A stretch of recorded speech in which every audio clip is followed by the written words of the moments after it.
don't know. I don't know why people in America think any of it is okay. Even with boys, with circumcision at birth, it's considered to be normal. Why is cutting the most sensitive bit off of anybody, even as a baby, normal? Who came up with that great idea? Yeah, it isn't. Yeah. And all men who've been circumcised, like me, most Western men, we have all had our genitals mutilated. And people guffaw. There's all kinds of jokes. You can say this to a rabbi, and he'll say, "Oh, well, you got a 40% better chance of winning a Nobel Prize." That's not a big... And these kind of jokes about it, where in the end, what upsets me as a scientist is I have never urinated. I have never masturbated. I have never had sex and felt what it was like to participate in these things the way the hundred of thousands of years of evolution had wanted me to feel these things. That was robbed from me as a child. I'll never know what an orgasm feels like for a natural human. And we joke about it too much. Like when we talk about a woman having her sensitivity taken from her with these procedures, it's a horrible thought. But to deaden the sensation for a man is stuff to make jokes about. That sucks for me. And all of us that have had this done to us as children, we'll never know. I mean, I like the sex with my woman. I think it feels great. But I don't know what it's supposed to feel like, actually. Wow. So you're telling me that from now on I got to think my dick is broke. Your dick is broke. You literally don't know what you're missing. You literally will never know what you're missing. Wow. And that's a level of freedom to remove from a human. That's a monster to me. And so you're right, Travis. You've never busted a nut as a natural human being. Damn. You've only experienced your life through your penis as an altered, mutilated person. So here's the thing. I have had 2 children, right? And through my pregnancies, when I would go through the prenatal care, we'd go through the birth plan and the procedure. You know, the baby's going to have this immunization and this test and blah, blah, blah. And if it's a boy, circumcision, whatever. And I said, if I have a boy and you circumcise, if you cut my boy, I will cut you. That's the way it's going to be. And the doctors were saying, well, it's really, it's more sanitary this way, and, it keeps it clean. And I was like, what's wrong with soap?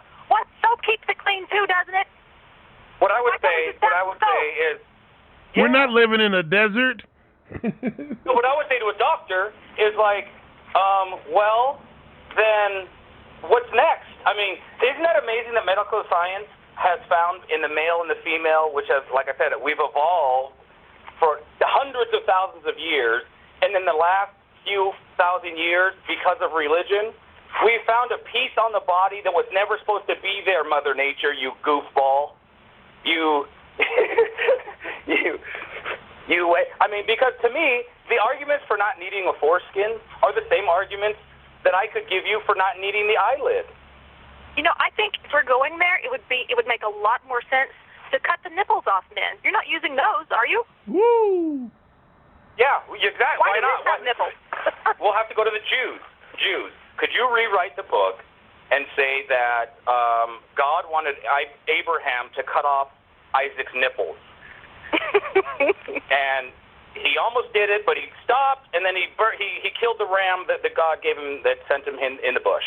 And then we could just switch it all to nipples, and at least, I would give up not knowing what it truly felt like to have my nipples sucked on to trade for a natural BJ.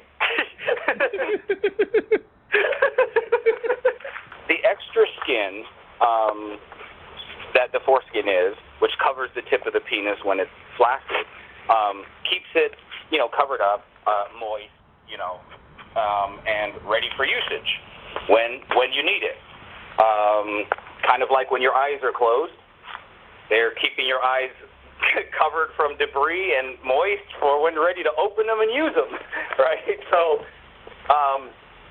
somehow this, I don't know where I was going with this, but this piece of skin, I think to deaden the man, it not only does leave the tip exposed always to not only in the air, but to rub against our pants, to scrape against the zipper. That was supposed to be protected from that. That's what the foreskin's job was, to not let any of that stuff impact your precious part. So not only do we get denied the security and safety of the piece of skin, but now removing it means that we don't have that extra looseness, so that when a man with a foreskin, they say, has sex, and especially the first few times, or if a girl isn't all the way lubricated herself yet, or you're first starting out, the man is mostly sliding inside his own skin because of all of the extra skin the foreskin provides. So that the friction is being taken up mostly inside the foreskin until everything gets going. Then the whole penis moves, once full erection, the whole penis is moving in and out, everything's fine. But initially, if a woman isn't all the way ready and a guy without a foreskin tries to put it in, now there's no extra skin. It's a dry shove. And that is right there where Mother Nature was saying, see, I was trying to help y'all with the dry shove by giving you this. It's one of the reasons for it, in addition to many reasons for it. And so it's even more abusive sex. To have sex without a foreskin is more abusive. It's more friction-full. And therefore, can be less pleasurable and more damaging to the inside of the woman. There's like so many levels to this. Could I just address the unaltered men for a minute? One time during my distant past, I had the pleasure of encountering a man who was unaltered. The pleasure. Yes, I had the pleasure. I'll tell you, when I was a lucky girl. But what I thought was, I thought the pleasure part was great, but what I thought was sad was he was very insecure about it. He was embarrassed. He didn't know how that would be received. And why wouldn't he be? Why wouldn't he be? Because he's the minority in that regard now. And I would just like to give a shout out to all the men that are unaltered. It's okay. We like it. Don't be ashamed. Well, no, it's true, because that and that would go into some other topics. We're talking about feminism. Wait. So, was it better in the past? Here, Jennifer. Do you the assessment? Now, I've just read this stuff. It's kind of science of the penis. But would you say your practical experience with this guy? Do you feel like that's true about how it slides and how the extra skin does something? Yes, that is absolutely true. Whoa! I didn't know anything about it. I was starting to handle the penis like I would a circumcised penis, and he let me know in a hurry that was too rough because it's very sensitive. Woo! Isn't that childish? You ain't jealous? I'm very jealous. You know what? Jealous. You know what? That makes sense. Because my shit, it's like leather. You could step on it.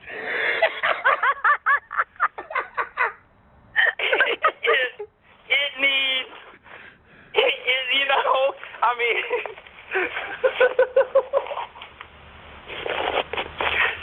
And let me tell you something else that was good about it. The BJ does not take any time at all. It's over in a hurry. That's what I'm saying. It's mean to the women. For the women, a circumcised penis is much more painful in everything it does. It lasts too long. That's why a lot of guys are circumcised. And I know people, even in the adult industry, guys that say, many guys, a majority, cannot orgasm from a blowjob, which would seem like a fairly simple thing to do, but they said, no, the sensitivity is just not there. It's difficult, and I think most guys would say they've had a good time with certain BJs, but for the most part, it's rare. It's rare to go all the way with just a woman's mouth, because circumcised men don't have the sensitivity, and so it's see how mean it is to women to not be circumcised. See, women joke about it, but they would have quicker sex, easier, less rubby sex, and they could make the guy come much simpler without having to get all the laundry cleaned and all that shit, right? You could just say, hey, come here, honey. Stroke, done. Right, think about that. That way, every man will be able to leave the house with empty balls. The world will be a better place. And you'll be able to get that guy to empty balls. Travis, are you an easy, if some girl, if Sarah, I mean, we can edit the name. But are you know what I'm saying? Yeah, I understand what you're saying. Okay, look, yes. You know what? If you're a guy who is circumcised and you jack off on a regular, it's going to be way harder for you to come. Now, if you... which means the sex for the woman is going to be all long-suffering and poundy and going dry and unpleasant.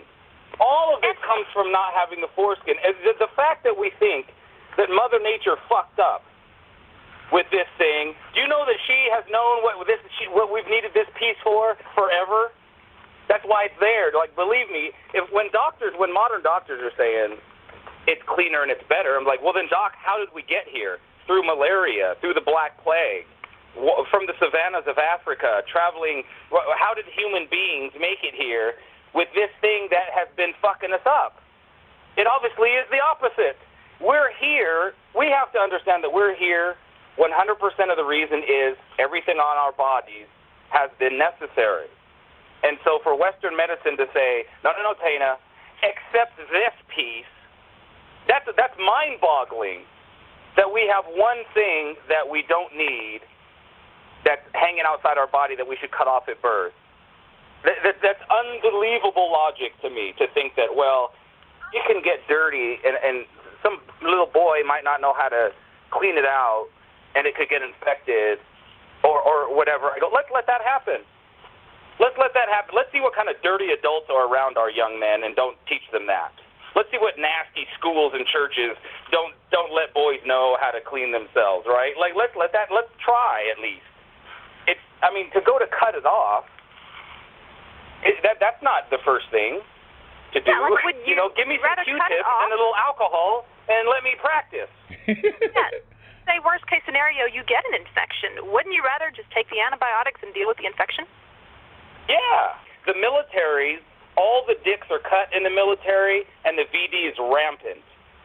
So where is science really sitting? Where's the evidence they're sitting on?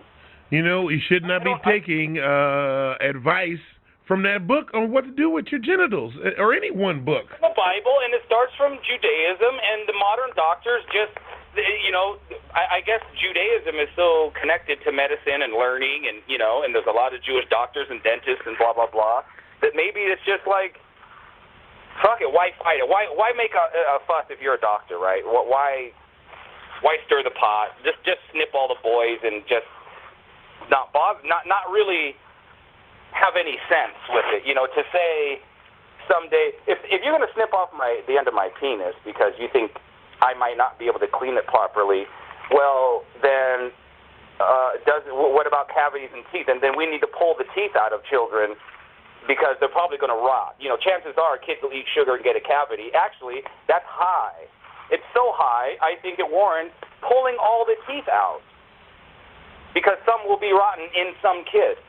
It's such a monster leap of idiotic medicine that it's funny that American enlightened intellectuals all kind of go along with it.